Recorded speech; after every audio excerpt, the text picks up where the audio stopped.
करेंगे चंडीगढ़ की ओर, जहां पर CM Manohar Lal press conference करते नजर आ रहे हैं। साथ ही क्या कुछ कह रहे हैं सीएम मनोहर लाल, आपको सुनवाते हैं। हम जानते हैं कि समाज के अंदर विभिन्न प्रकार के लोग होते हैं। कुछ साधन संपन्न लोग होते हैं, मध्यम वर्गीय लोग होते हैं, कुछ गरीब लोग होते हैं, कुछ इस प्रकार के अभावग्रस्त लोग जिनको कुछ चीजों की आवश्यकता होती है। ऐसे सब लोगों को सुविधा से चीजें मिल जाए, इसके लिए उन्होंने सब प्रयत्न किए। आम आदमी की जरूरत ये क्या हो, इसके लिए ये कार्यक्रम शुरू किया। हमने भी हरियाणा में अप्रैल 2013 के अंदर जनता को सुविधाएं इस प्रकार के पहुंचाने के लिए अप्रैल 2023 में जन संवाद के कार्यक्रम शुरू किए थे और मैं स्वयं उन कार्यक्रमों में जाता था। साथ में हमारे प्रदेश सरकार के मंत्रीगण, हमारे प्रदेश के सांसदगण, विधायकगण, वो भी सब जाने लगे। लगभग हमने 115 कार्यक्रम इन गांव में मैंने स्वयं किए और हमारे सभी और नेताओं के माध्यम से भी 1000 से ऊपर ये कार्यक्रम हो चुके थे। साथ में ही जब हमको ये पता लगा कि मोदी जी ने एक इस यात्रा की जो परिकल्पना की कि विकसित भारत की जो संकल्प यात्रा ये शुरू की जाने वाली है, तो हमें थोड़ा चैन हुआ, क्योंकि हमारी गति में जितने हम कार्यक्रम कर रहे थे लक्ष्य बड़ा था। 6500 गांव और लगभग 1800 वार्ड, तो ऐसे 8300 कार्यक्रम करने में जितना समय लगने वाला था हमारे लिए बड़ा कठिन काम था। लेकिन जब ये योजना आई कि विकसित भारत संकल्प यात्रा हर गांव में जाएगी, वार्डों में जाएगी और निश्चित 2 महीने के कार्यकाल में इस काम को पूरा किया जाएगा, तो हमको एक संतोष हुआ कि हमारे सारे काम को संकल्प यात्रा के माध्यम से और ये पूरा किया जाएगा। आज मुझे खुशी है कि 30 नवंबर को ये यात्रा शुरू हुई। आज हम 7 जनवरी तक आंकड़ा लगाते हैं तो लगभग 5000 कार्यक्रम 8300 में से ये हो चुके हैं। बाकी बचे हुए 3300 जो कार्यक्रम हैं, आने वाली 25 जनवरी तक ये सब काम संपन्न हो जाएंगे, ऐसा मुझे लगता है। आज इस अवसर पर ये जो विकास यात्रा, जिसको हम कह सकते हैं कि मोदी की गारंटी वाली गाड़ी, ये जो मोदी जी की गारंटी वाली गाड़ी गांव गांव में पहुंच रही है, हमारे बीच में आ रही है और हम सब बड़ी संख्या में उपस्थित होकर के और इस कार्यक्रम को सफल कर रहे हैं। मैं आप सब महानुभावों का बहुत ही एक प्रकार से अभिनंदन ये करता हूं। हमारे इन कार्यक्रमों में सब प्रकार के लोग आ रहे हैं, युवा भी आ रहे हैं, महिलाएं आ रही हैं, किसान आ रहे हैं, गरीब मजदूर, ये सब उसमें आते हैं और अपनी अपनी तरह की जो योजनाएं हैं उसका वो लाभ उठाते हैं। मुझे पता है कि जो सबसे पहले दिन 30 नवंबर को जब यात्रा शुरू हुई तो फरीदाबाद में फतेहपुर बिलोच गांव के अंदर जो इस कार्यक्रम को मैंने शुभारंभ करवाया था, तो उस समय एक ऐसा सरकारी योजनाओं को लाभ लेने वाले जो लोग थे ये बड़ी संख्या में आए, लेकिन लगता था कि 25 जनवरी तक पता नहीं लोग कम होंगे ज्यादा होंगे, एक संशय मन में था। लेकिन आज 38 दिन पूरे होने के बाद और ये जो कार्यक्रमों का मैंने देखा है, यानी अभी तक लगभग इस समय हमारे जो 35 लाख लोग इन कार्यक्रमों में भाग ले चुके हैं और 35 लाख लोगों में भी 29 लाख लोग ऐसे हैं जिन्होंने स्वयं संकल्प लिया है, शपथ ली है। तो इतनी बड़ी संख्या में जो लोग आ रहे हैं और अपनी योजनाओं का जो लाभ उठा रहे हैं, तो इससे प्रधानमंत्री जी ने किस प्रकार का कार्यक्रम शुरू किया, उनके विजन, उनकी सोच, इसका पता लगता है कि किस प्रकार और गांव में सारे देश भर में नीचे तक के लोग यहाँ उपस्थित होंगे और सब सरकारी योजनाएं, चाहे वो केंद्र की योजनाएं हैं अथवा प्रदेश की योजनाएं हैं, उनका वो लाभ उठा सकेंगे। तो एक बहुत बड़ा कार्यक्रम प्रधानमंत्री जी की सोच का ये हमको दिख रहा है। मुझे खुशी है कि विकसित भारत जन संवाद संकल्प यात्रा ये जैसे सफल हो रही है और आने वाले समय में इस यात्रा के माध्यम से लोगों को हमको मैसेज देना है। मैसेज ये है कि भारत, अपना देश, ये विकसित देशों की श्रेणी में कैसे आए। जैसा हम जानते हैं अभी तक भारत विकासशील देशों में ही आता है। आने वाले 25 साल अर्थात देश को जब आजाद होकर 100 साल पूरे होंगे 2047 तक, कैसे भारत देश विकसित होगा, क्योंकि विकसित देश अपने आप में एक पैरामीटर पूरे करते हैं कि वहां किस किस प्रकार की आवश्यकताएं लोगों की पूरी हो। कोई भी आवश्यकता जो सामान्य व्यक्ति है, वो अभावग्रस्त व्यक्ति उससे महसूस ना करे उस जरूरत को, उस दिन वो विकसित कहलाएगा। आज दुनिया के लगभग 200 देशों में 37 देश ऐसे हैं जो विकसित श्रेणी में आते हैं। हम अभी 37 देशों से बाहर हैं, लेकिन आने वाले 25 वर्षों में देश के प्रधानमंत्री जी की ये कल्पना है कि हम उस श्रेणी में पहुंच जाएं और हर व्यक्ति को उसकी आवश्यकताएं ये पूरी हों। आखिर विकसित भारत क्या है? विकसित भारत में सामान्य जन देश का एक नारा बोलता था, जिसको आज हम याद करते हैं, रोटी, कपड़ा और मकान, शिक्षा, स्वास्थ्य और सम्मान। ये सुलभ तरीके से कैसे सबको मिले, और ये सबको सुलभ तरीके से मिलता है तो समझता हूं देश की एक स्थिति, बेहतर स्थिति हो सकती है। नए शब्दों में, नए अर्थों में हमने उसको थोड़ा सा और इलेबोरेट किया है।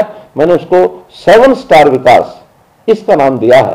7 स्टार विकास में शिक्षा, स्वास्थ्य, सुरक्षा, स्वाभिमान, स्वावलंबन, साथ में सेवा और सुशासन, ये 7S, 7 स्टार विकास की कल्पना ये हमने की है। और इसके आधार पर हम हरियाणा में बहुत सी सेवाएं लोगों को दे रहे हैं।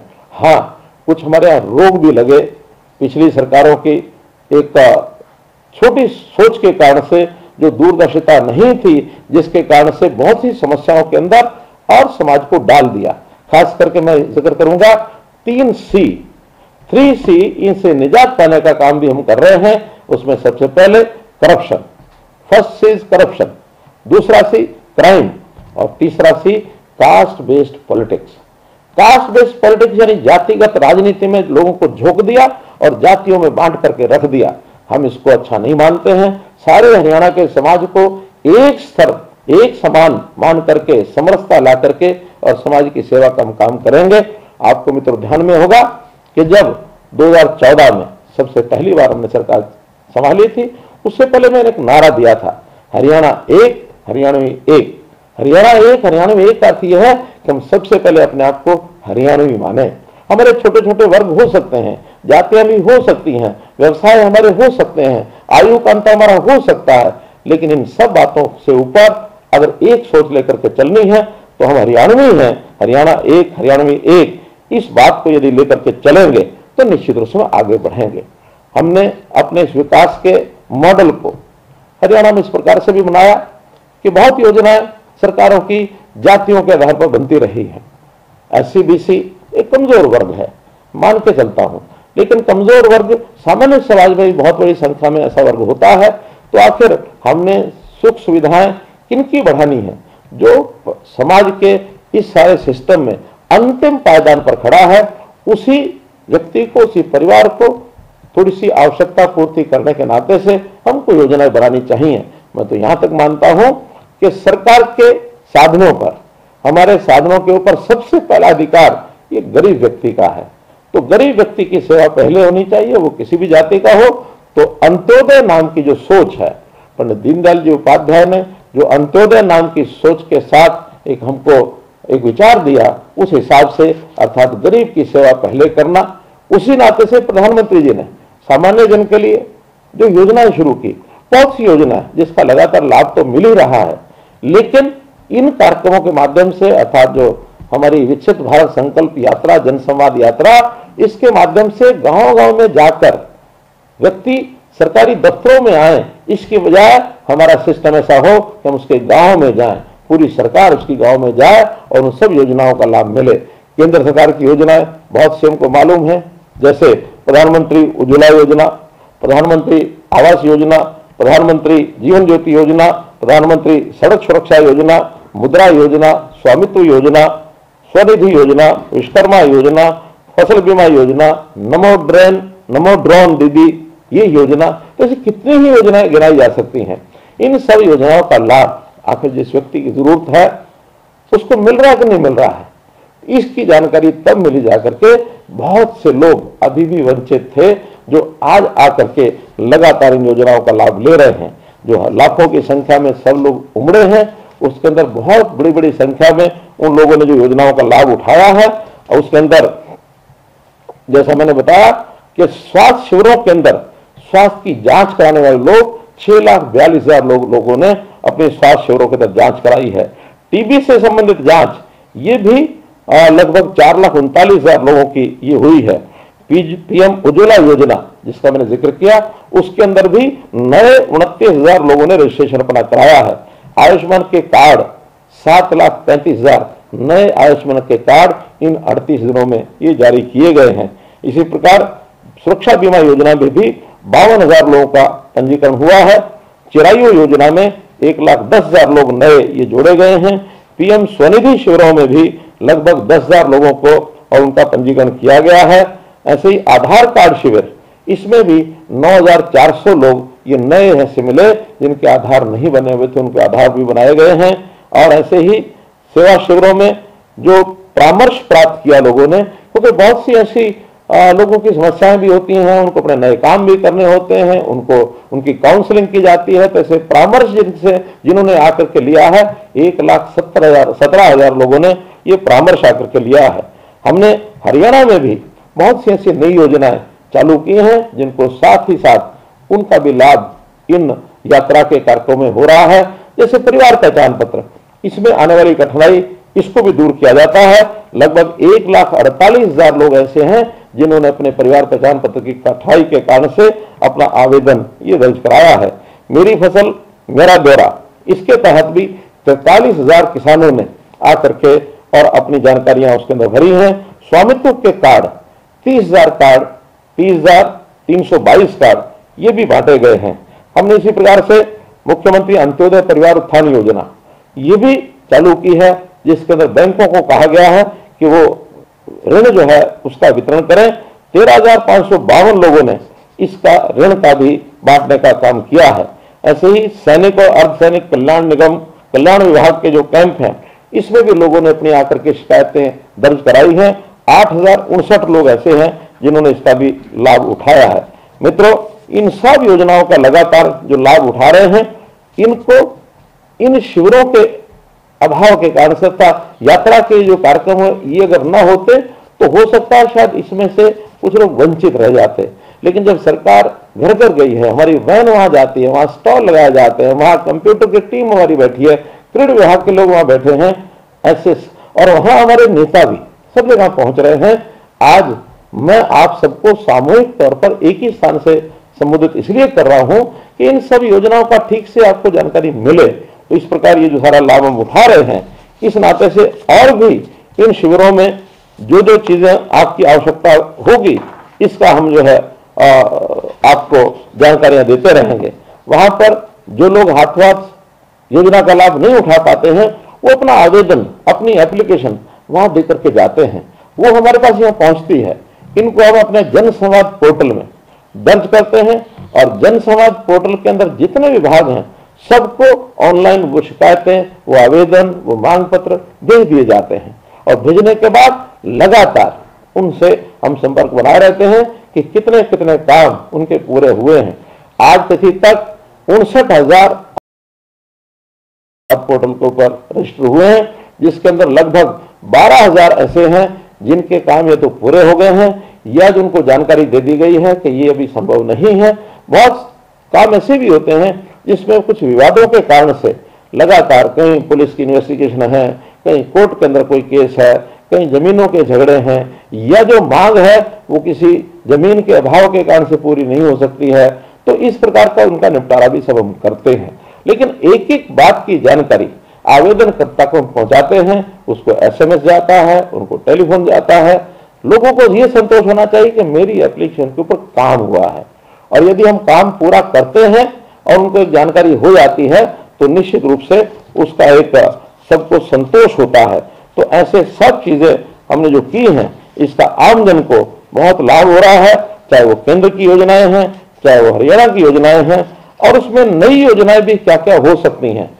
खास करके रोजगार के नाते जो नई योजनाएं और लागू हो सकती हैं, उसके बारे में भी हम सबको जानकारी देते हैं।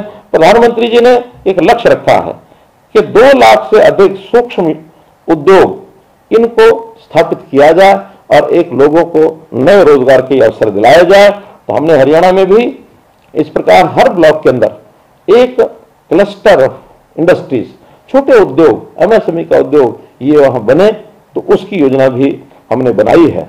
और हमारी जो बहनें हैं, विशेषतौर पर सेल्फ हेल्प ग्रुप, स्वयं सहायता समूह, इनके माध्यम से उनको रोजगार मिले। देश भर में 2 करोड़ बहनों को कैसे लखपति बनाया जाए, ये प्रधानमंत्री जी का टारगेट है। हमारे यहाँ हरियाणा में भी आज लगभग 65 लाख बहनें ये इन स्वयं सहायता समूह के साथ जुड़ी हुई हैं। इनके साथ इनके माध्यम से उनको बहुत बड़ा आय का एक स्रोत बना है। अपने छोटे छोटे उत्पाद बनाते हैं, उनको मेलों में, बाजार में या जहां आवश्यकता होती है वो लोग अपने स्टॉल भी लगा करके बेचते हैं। इन सबको व्यवस्थित तौर पर इनका सामान सेल्फ हेल्प ग्रुप के माध्यम से जो बनाती हैं बहनें, सामान की बिक्री हो।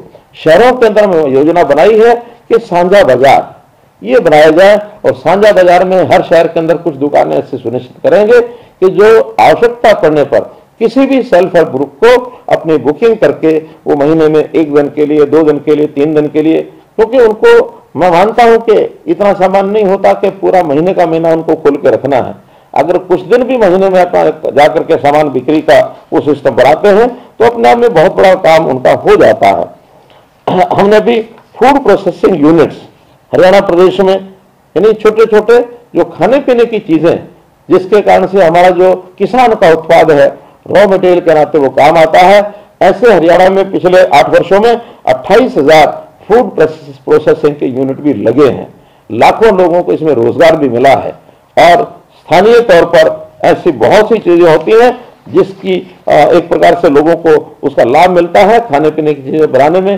जैसे हम जानते हैं रोहतक की रेवड़ी मशहूर है, जैसे हम जानते हैं हांसी के पेड़े मशहूर है, जैसे हम जानते हैं कैथल की फिरनी मशहूर है, गुआना की जलेबी बड़ी मशहूर है, पानीपत का अचार बड़ा मशहूर है, स्वालका का घेवर बहुत मशहूर है, तरावड़ी के बासमती चावल, ये भी छोटे छोटे पैक में हमने बेचना जो प्रारंभ किया है, इससे लोगों को लाभ मिला है।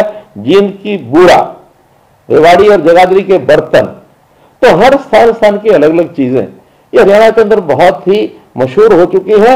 ये भी सेल्फ हेल्प ग्रुप के लोग पैक करके और बाजार में बेचते हैं, उसका बहुत बड़ा लाभ ये उनको मिल रहा है। तो भाई बहनों, ऐसा जो हम जो चीजें आपके लिए सब बना रहे हैं, कर रहे हैं, इन सब की योजना आपको पता लगती रहेगी।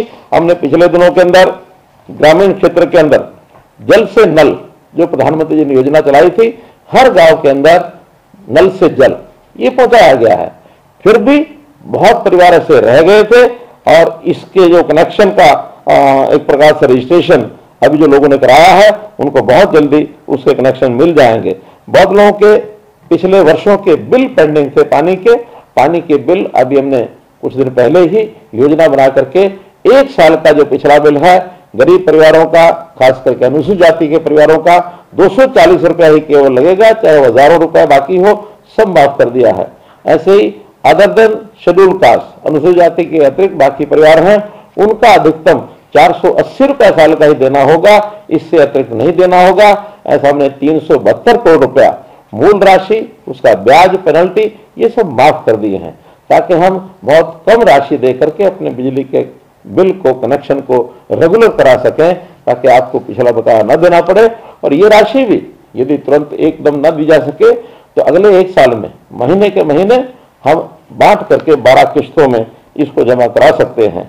तो मैं यही कहूंगा कि आज प्रधानमंत्री जी का वो जो स्वप्न है, उस स्वप्न को पूरा करने के लिए ये जो यात्रा है जिसको हम सफल कर रहे हैं, इसका लाभ हम सबको हो। कोई भी आपकी आवश्यकता है, आप जो बचे हुए गांव हैं वहां इसका ध्यान करें कि सब लोग अपने अपने हिसाब से इन यात्रा के स्थानों पर पहुंचे। हर दिन एक रथ के 2 कार्यक्रम होते हैं, एक प्रातःकाल 11 बजे से लेकर के 1 बजे तक होता है, दूसरा 3 बजे से लेकर शाम 5 बजे तक होता है। तो ऐसे 2-2 कार्यक्रमों के अंदर सब गांव के लोग वहां पहुंचेंगे। जिन्होंने लाभ ले लिया है वो भी पहुंचे, नई जानकारियां मिलेंगी। जो किसी भी योजना का लाभ लेना चाहते हैं वो भी वहां पहुंचे, चाहे उसके अंदर स्वामित्व कार्ड हो, चाहे स्वामित्व की रजिस्ट्रियां हो, चाहे बैंक पर ऋण हो, अथवा किसान क्रेडिट कार्ड हो। प्राकृतिक खेती करने वाले किसानों से भी वहां बहुत सी योजनाएं बताई जाती हैं। जन संवाद के इस कार्यक्रम के माध्यम से हम लोग जो कर रहे हैं, इसका लाभ सबको हो रहा है। आपको बहुत बहुत धन्यवाद करते हुए मैं अपनी बात करता हूं, शुभकामनाएं देते हुए समाप्त करता हूं। आपको बहुत बहुत आभार, बहुत बहुत धन्यवाद।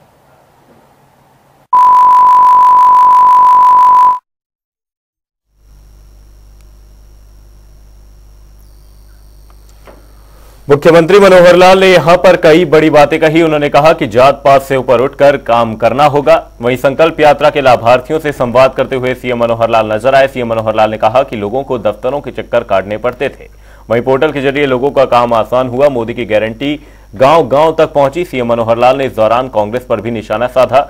उन्होंने कहा कि कांग्रेस ने कभी लोगों की तकलीफें नहीं समझी। वहीं पोर्टल के जरिए लोगों का काम किया जा रहा है, लोगों की शिकायतें दूर करने की कोशिश हो रही है।